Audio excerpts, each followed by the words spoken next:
Hi, this is Rick Anthony, and welcome to the Someone You Should Know podcast, the podcast that spotlights the stars of yesterday, today, and tomorrow. So sit back, relax, have a cold one, and get ready to meet someone you should know. Well, on this episode of Someone You Should Know, this is kind of an interesting one. I'm going to introduce you to a friend of mine from Northwest Indiana. Not only is he a great musician, but he does something that no other person that I know does. He manufactures hot sauce. This is my very first music and culinary podcast. Will you please welcome my dear friend Doug Lenz. Hey, buddy, how you doing? Hey, thanks, Rick. I'm doing good. Awesome. All things considered, it's a sunny day, and yeah. First off, how you feeling, buddy? I feel okay. Yeah. So I'm, I guess the listeners might want to know what the reason you're asking that question is I'm a cancer patient now, and in chemotherapy, and the good news is they've managed to surgically remove all the bad stuff, and now we're just doing the follow-up stuff, and I hope to be back doing what I love to do on a stage by 2023. Awesome. So, very good. All things going as planned. That's what's going to happen. Awesome. Very good. It's strange. Not only did you have a Whipple procedure, but my first guest, my longtime friend Tim Cavanaugh, who was the very first podcast episode that I had here, he had the same procedure back a year ago. So it's kind of strange. I'm a cancer survivor. You're a cancer survivor. Tim's a cancer survivor. So thanks to the good Lord above, we're all progressing forward and marching with good possibilities for 2023. All right, Doug. Here's the question: in the infamous chicken or the egg story, in your world, music or hot sauce, which came first? Well, I'd have to definitely say the love of music came first. I've always been an adventurous eater, and so that was always something I liked, spicy or interesting food all my life. But I would definitely have to say that I pursued music first before following up on the crazy idea to start a hot sauce company. So yeah, music first. No, I would definitely say the girls in high school would probably go after a musician rather than a guy making hot sauce, right? Yeah, well, yeah, that's. I don't know that girls went after this musician so much. I was kind of a shy, awkward kid, but definitely I connected with music from early on. All right, very good. Let's talk about music, your musical career, background, influences, style. Before we got started, folks, he was talking about Jim Croce, so that was one of your first influences. Yes. Yeah, so, yeah, the early stuff, all the AM radio on the lighter side, I guess, we were talking about the glory days of WLS before the interview, and so all that stuff influenced me. It came through the radio, and then you bought the single, you went to the record store, and you got the single, or if you really like the artist, you got the album. So the acoustic-based stuff, Simon and Garfunkel, was huge. The good lyricists, that James had Taylor James Taylor. Mm-hmm. Of course, Croce was my number one favorite at that time. And then learning the guitar licks from Maury Muleson, trying my best to emulate that style of acoustic guitar. That was probably the earliest influences in me developing as writer, musician, guitarist. You and Karen are mainstays in Northwest Indiana music. I have talked to numerous people, and the name that always comes up is Doug Lenz. How did you get so involved with the Northwest Indiana music scene? Well, so kind of from the 80s on, I started my first over 21 performing. I was living in Park Forest at the time and played some of the clubs there. And then when I moved to Northwest Indiana, which would have been in the 80s, I hooked up with a country band, and there was lots of work back in the 80s for country music. So I was always interested in it. I'd kind of gone the route of singer-songwriter, folky, played in a bluegrass band in the early 80s, and made the progression to kind of being really interested in the country scene. At that time, there were a lot of influential artists, George Strait, Dwight Yoakam, Steve Earle, all the stuff that I found really, really exciting. And at that time, it interested me more than what was on the rock side of the music at that time. So I guess that was my first connection to the Northwest Indiana music scene was playing country bands, and we'd do places. Oh gosh, back in the day, some of those places are just barroom places, but you could play 4 or 5 nights a week all over the region, and I did. Oh, wonderful, wonderful. We're going to feature some of Doug's music right now. The very first song we're going to feature is Ain't No Fire on the Mountain. Can you give us the background on this one there, Doug? Well, that was fun. So with the hot sauce venture, we had this fledgling hot sauce company, Scoville Brothers, and my wife and I were taking a trip to visit friends in South Carolina. We went via Gatlinburg and stopped in at the Pepper Palace headquarters, and at that time they were the largest retail chain of hot sauce shops. So we showed up there with a CD of a pepper song I'd written with a friend and several samples of hot sauce. We got a call back from the owner saying, wow, we really like that song. Can you bring me more? And I said, well, what about the hot sauce? You want to put that on the shelves? Well, let's talk about the songs. So that culminated in an album project we did for Pepper Palace, and this is where some of the cuts are from. So we got Yo's because it kind of fused the two worlds between hot sauce and music.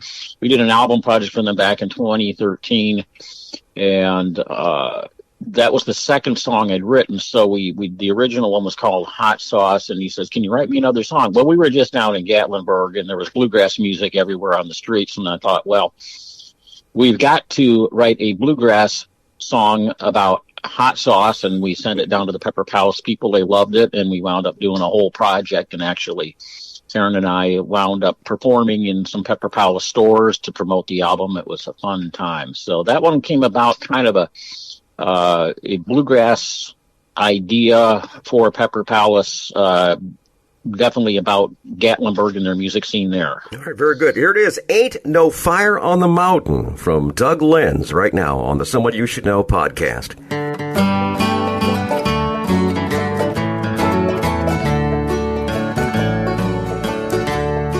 He traveled alone on a long, lonesome highway. His pack on his back and his thumb in the air. Left a note on the door to his mom and his daddy. Said, I'm off to find me some hot stuff somewhere. There ain't no fire, no fire on the mountain. There ain't no heat in that corn from a jar. A young man will yearn for the burn of the chili. It calls him to roam from his home oh so far.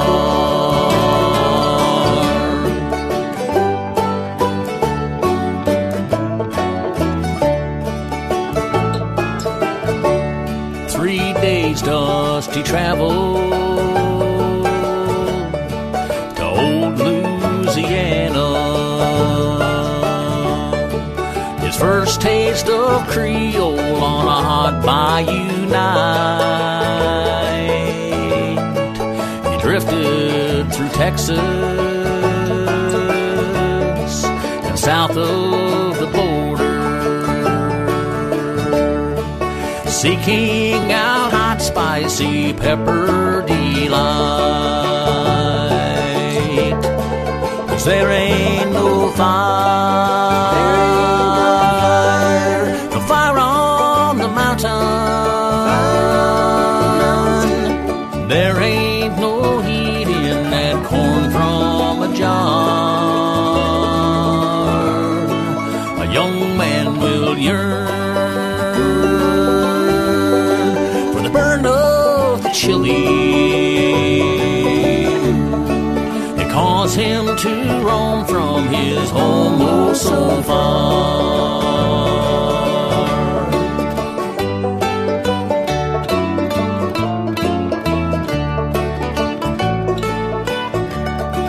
He traveled alone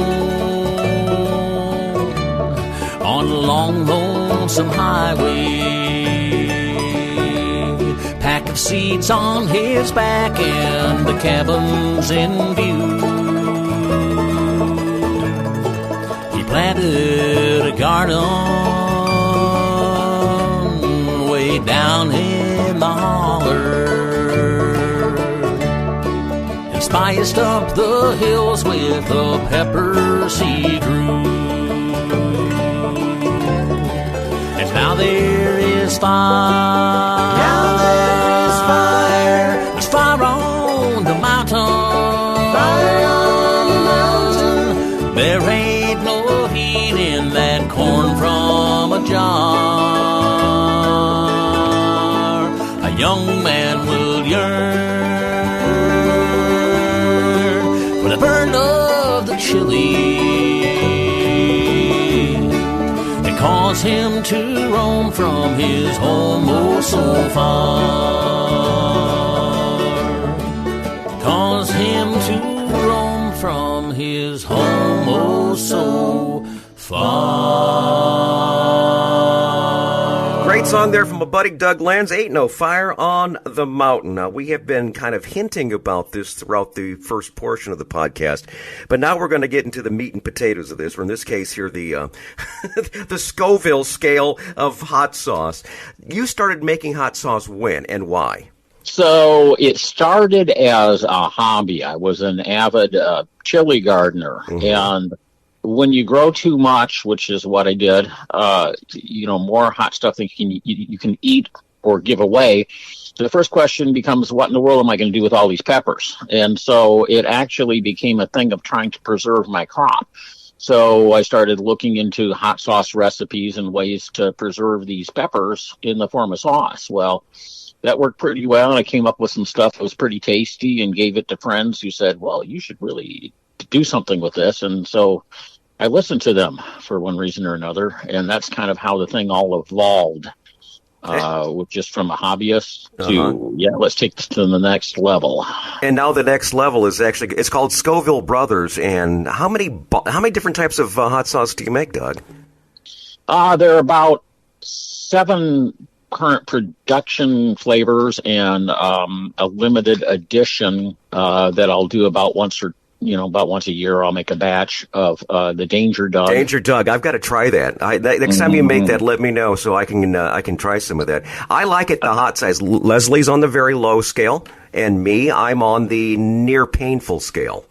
That'll set you right up. I think I can find a bottle or two for you of that somewhere within the confines of the Scoville Brothers headquarters. I will definitely have to give that a try. When I was on the air in Rolla, we had an individual come by at the station. He says, "Okay, you like it hot? I've got some." It was Carolina Reaper jerky that he made, and we did it live on the air, and I tolerated it without too much problem as far as that goes. It kind of had a little back end type, kind of hit you a little bit later type thing. But yeah, I like it hot. So how hot could you get before the surgery and everything? Because of all the things that you have to do, you kind of have to back down on a lot of things now. But did you like it on the hot side, or did you like it a little bit mid range, or where did you like it at? Yeah, so for me, the go-tos are medium hot for the most part for every day, although I don't mind the stuff that really lights you up. I really had no limit on the amount of heat I could eat prior to surgery. And now with my digestive system trying to figure out how to be a digestive system again, I've had to back off on that a little bit, although I'm introducing more and more heat and sauces back into the diet, so we hope to be back to where we were in a short time, because I do love, there's just something about that burn in food and how it makes it all come together for me. My late wife used to ask me the question. She said, "Why do you like it so hot?" I says, "It lets me know that I'm still alive." When you get the sweat up on your hairline, and it's just one of those things. I love the flavor of it. Now, the next thing we need to talk about is the Scoville scale, because your next song mentions the Scoville scale. Can you explain the Scoville scale? Well, sure. Yeah. So the Scoville scale was actually invented by a pharmacologist, Wilbur Scoville, 1913. And so they were trying to have a measure of heat from various peppers for rubs, heating rubs. And it wasn't even about culinary at that time. They were trying to be able to grade peppers for their heat and intensity. So Wilbur Scoville invented the scale and what they call the organoleptic test, which is a sort of subjective test. You would give a solution of pepper and water to a number of individuals, and they would rate the heat in terms of their taste. And then you would continue to dilute that with more water until you could taste no heat. That was the basis for the Scoville scale. Oh, wow. And now things are, obviously measured through more sophisticated means. You can lab test for the Scoville, the amount of capsaicin, which is the thing that brings the heat. So you can easily lab test for that these days. But that was the original good old days. All right. Currently, what is the hottest pepper? The Carolina Reaper is the one that holds the Guinness World's Record. There have been some prototypes. My buddy Ed Curry is the guy that holds that record for developing the Carolina Reaper. And he's come up with stuff that individually tops that Scoville rating. So, a consistent 1.5 million Scovilles. There have been some other ones, prototypes, that have topped that, but I think in order to have that officially registered, you need to show a certain amount of consistency in that heat. And so as far as I know, nothing is consistently hotter than the Reaper. All right. So I was going all the time in development that I don't know about. So okay, maybe we should play "Don't Fear the Reaper." Yeah, that's true. Yeah, don't fear. I'm not afraid. Not of that Reaper. Yeah, all the time. Well, let's talk about mentioning the Scoville scale. We've got a song called "Hey Wilbur." Can you tell us the background of this particular song? Because it's an adorable song. Yeah. So "Hey Wilbur" was designed to, in the span of 3 minutes, explain to people what the Scoville scale was. And if I ever perform it, which is occasionally, I will tell people there's a quiz after we're done. Oh, yeah. But that was a goal, because people are, well, Scoville brothers, what is that? Or if they don't know, or what is the Scoville scale? It's like, well, here you go. I'm going to write a song about it. So that's what that's all about.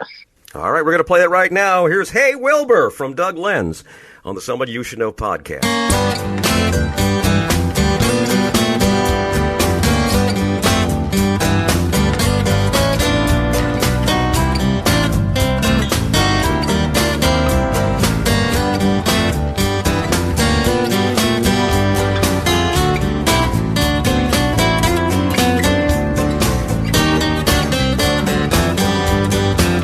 Hey Wilbur, thank you, Mr. Scoville. hey Wilbur, Thank you, Mr. Scoville. hey Wilbur, Thank you, Mr. Scoville. hey Wilbur, Thank you, Mr. Scoville. hey Wilbur. Thank you, Mr. Scoville. Thank you for the Scoville scale. Wilbur Scoville, a professor of pharmacology, developed a measure for chili pungency. The organoleptic test from 1912 measures Scoville heat units, or SHU. It's a measure we rely on to this very day. Mr. Scoville, I just wanted to say, hey Wilbur, Thank you, Mr. Scoville. hey Wilbur, Thank you, Mr. Scoville. hey Wilbur, Thank you, Mr. Scoville. hey Wilbur, Thank you, Mr. Scoville. hey Wilbur. Thank you, Mr. Scoville. Thank you for the Scoville scale.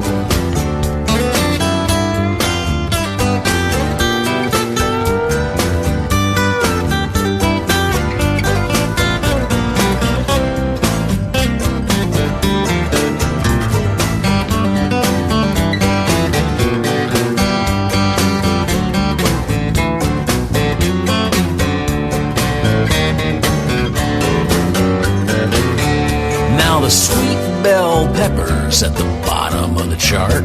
Jalapenos 5,000 starts to warm your heart. At 1,000 units is the cayenne pepper, red Savina habanero.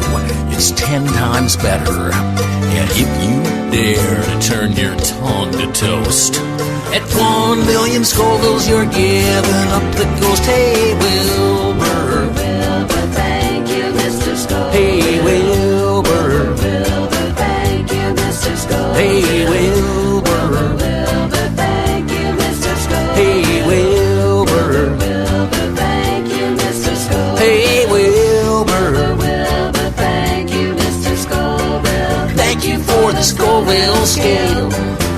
Hey, Wilbur. Wilbur, thank you, Mr. Scoville. Hey, Wilbur. Wilbur, thank you, Mr. Scoville. Hey, Wilbur. Wilbur, thank you, Mr. Scoville. Hey, Wilbur. Wilbur, thank you, Mr. Scoville. Hey, Wilbur. Wilbur, thank you, Mr. Scoville. Thank you for the Scoville scale. Scoville scale.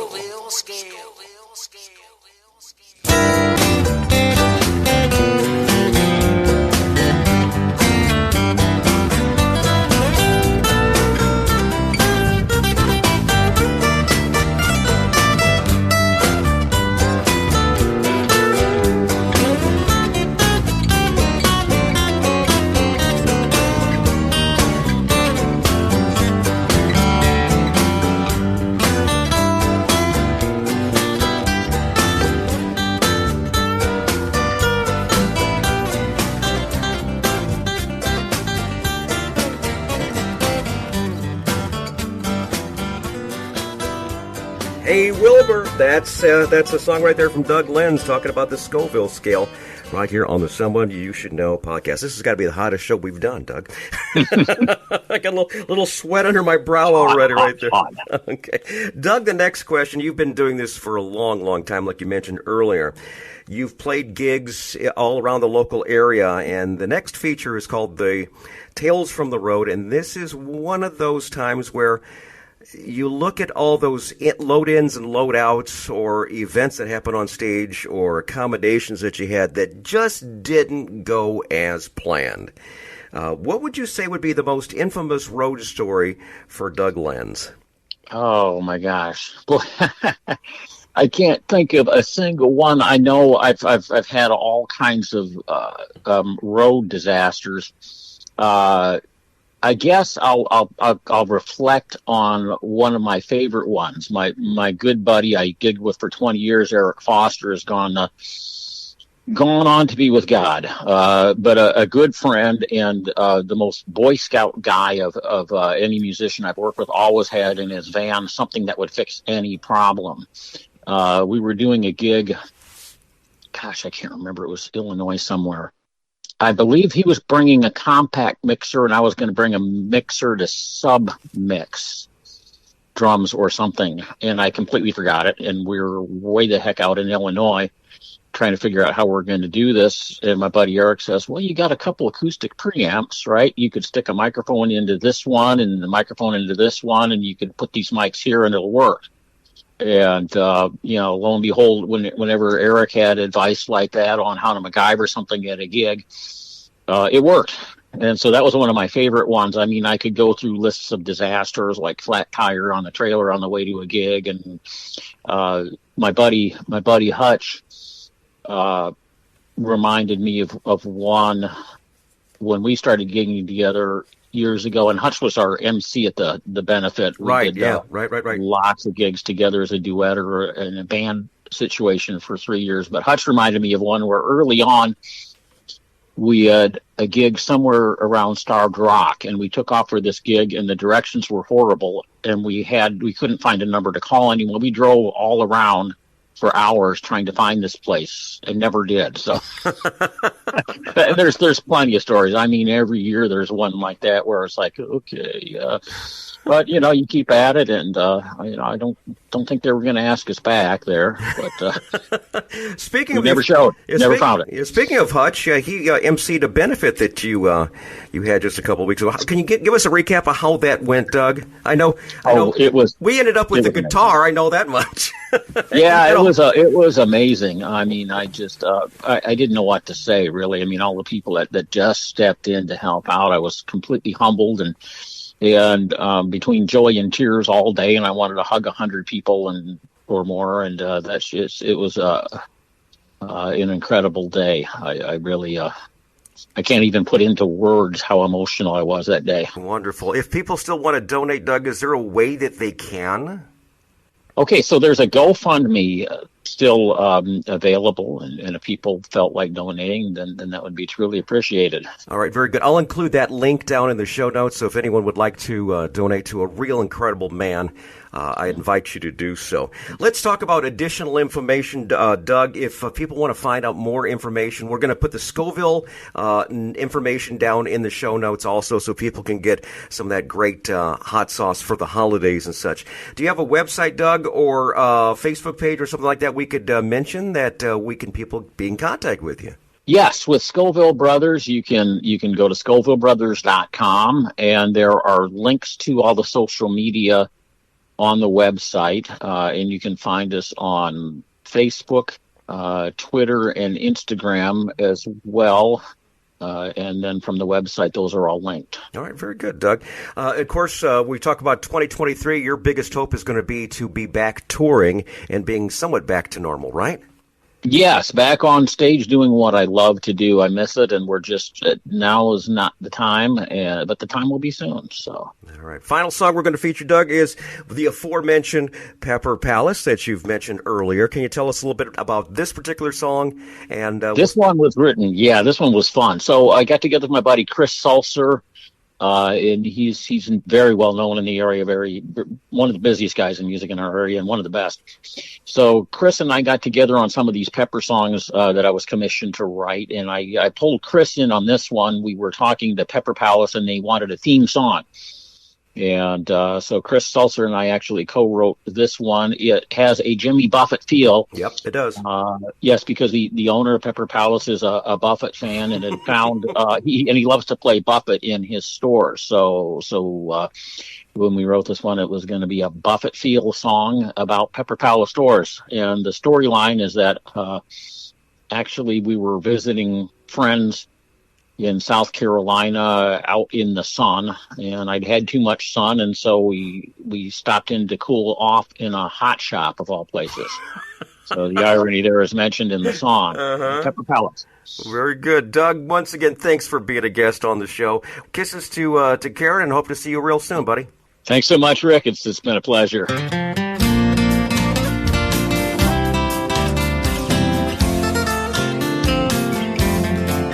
Spent a couple of days at the coast. My skin was burnt like toast. Had to cool on down. Took me a little walk, checking out all the shops on this side of town. I knew I was in the right place when I found myself face to face with the pepper dude holding a bottle of hot in his hand. Pepper Palace, you got me feeling the heat. You got me burning from my head down to my feet. Pepper Palace, I hear you calling my name. I just know I'm going to get my picture on the wall of flame.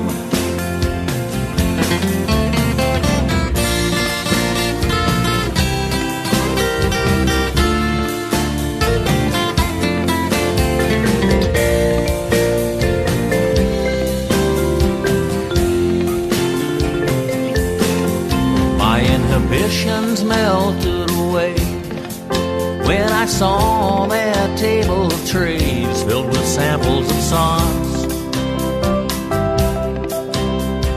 Worked it from end to end and started all over again. Gonna show 'em who's boss. I walked out under the stars with a bag full of bottles and jars. Waved to the pepper dude, said I'll see you again. Pepper Palace, you got me feeling the heat. You got me burning from my head down to my feet. Pepper Palace, I hear you calling my name. I just know I'm gonna get my picture on the wall of flame. Pepper Palace, I hear you calling my name. I just know I'm gonna get my picture on the wall of flame.